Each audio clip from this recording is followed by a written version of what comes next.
Jolly good. Well, this is what I'd class this as a medium-sized sound desk. This is one of the studios that we have here at Media City, and it's the one that ITV has on a 2-year lease. So this was put in for us. So we make all the programs that ITV makes. They all come through here, and I'm the regular sound supervisor for most of them. This is where we take all the microphones from the studio floor and mix them together with the audience mics, so we can hear the audience, and all the music and from the clock and the inserts that we play in, and we mix all of them together and record them all on separate picture streams. We send individual microphones for the editor as well, so the editor can pick things out if there's anything that needs them to help in the edit. We're also responsible for communications. Everyone in the studio has to be able to talk to each other. All the galleries have to hear the right things, and the presenters have to be on the correct talkback systems. And we're responsible for setting all of that up, and we configure all of that here. Half of what we do is about helping people to talk to each other, because much like any big operation or anything like a military operation, if you can't talk or communicate, you can't do your job properly. And quite often we'll have little things. We'll have to stop if someone has an earpiece. Nick has a traditional plastic tube earpiece because he's slightly hard of hearing, so he's got very specific requirements. Rachel and Susie have little miniature in earpieces which are ex-military. About 10 years ago they were classified, and they're now available as standard things. They tend to get wax and things in them, so we sometimes have to stop to clean them out. It isn't a very glamorous job this all the time, I have to say. It's one of life's better jobs. This studio is all. I mean, having said that, Countdown is a nice, gentle sort of show. We love doing it. The other show that's in here is a regular show, is a Jeremy Kyle show, which I presume you may be familiar with. That's a little bit more entertaining. Everything you see on it is absolutely true. We don't pay people to come on it. That is really what the people are like. And let's just say that we have a full selection of cleaning equipment for all the radio microphones for that. So we've had them drop down toilets and all sorts of things. There was one show we actually had somebody slip past security, ran off, and made it into this gallery. And Jeremy caught up with them. And more or less where you gentlemen there are standing was where we did part of the show. With me and Mark in the background, desperately trying to hide down and not being able to listen to any of it because it would obviously feed back on itself. So we just had to go with it. And we had 2 of them, plus Graham, plus security, plus 2 handheld cameras that had somehow got all the way up the stairs you've just come up and into here because that door doesn't lock. And it was a very bizarre occasion. It's very bizarre. It's not happened since that, but we must have done 2,000 Kyle shows. And you never know what's going to happen. It's incredibly loud and occasionally incredibly quiet. And we have to deal with it. And a lot of that is completely ad hoc. It's all on the hoof.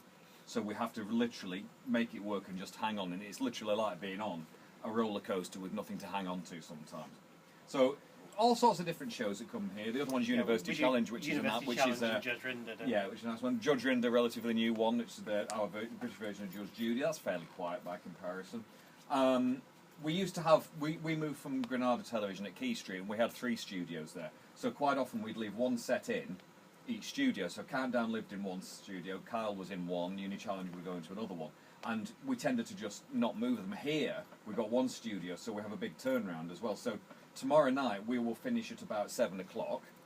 This will come out, and by 8 o'clock the next morning, the Kyle set will all be in down there, and we'll be ready to go with that. And then 2 days later that will come out, and I think Countdown's back in again for the Monday.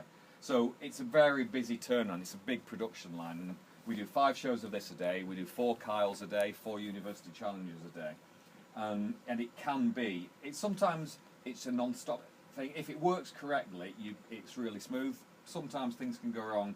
Television is very much about sometimes just sort of keeping it all going and hanging in there, because as you wait, if you lose time, it is expensive. These are not the most expensive shows to make, but a studio time is expensive, and it does cost you a lot of money to keep it going. And you've seen how many people there are involved. There's only 4 people on the sound department, but there's 10 times that in the entire crew. And there's a lot of people have to coordinate and all work together to make this work. We've been doing this for years, but to actually get into the industry now is quite tricky.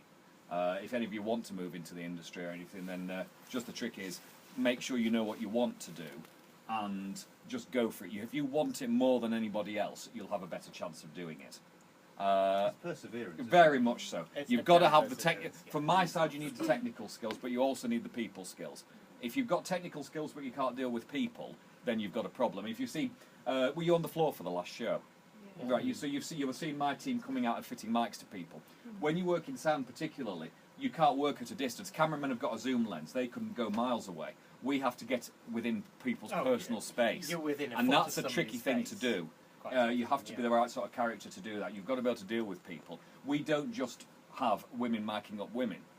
We have men miking up women, women miking up men, and if you do it in a professional manner, it can be done correctly.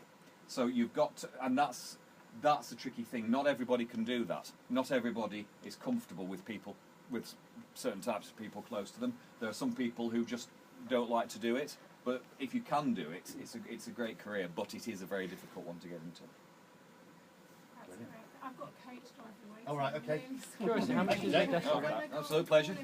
Just out of curiosity, how much is the desktop that? One of these, basic that, $250,000. $250,000. Yeah, the big one over there is about $500,000, about twice the size. That's actually That's only just a a control control surface. surface. The rest of The it, desk is next door. This is just Yeah. a controller. the rest of it's a computer. Yeah. Sorry, I can't phone him.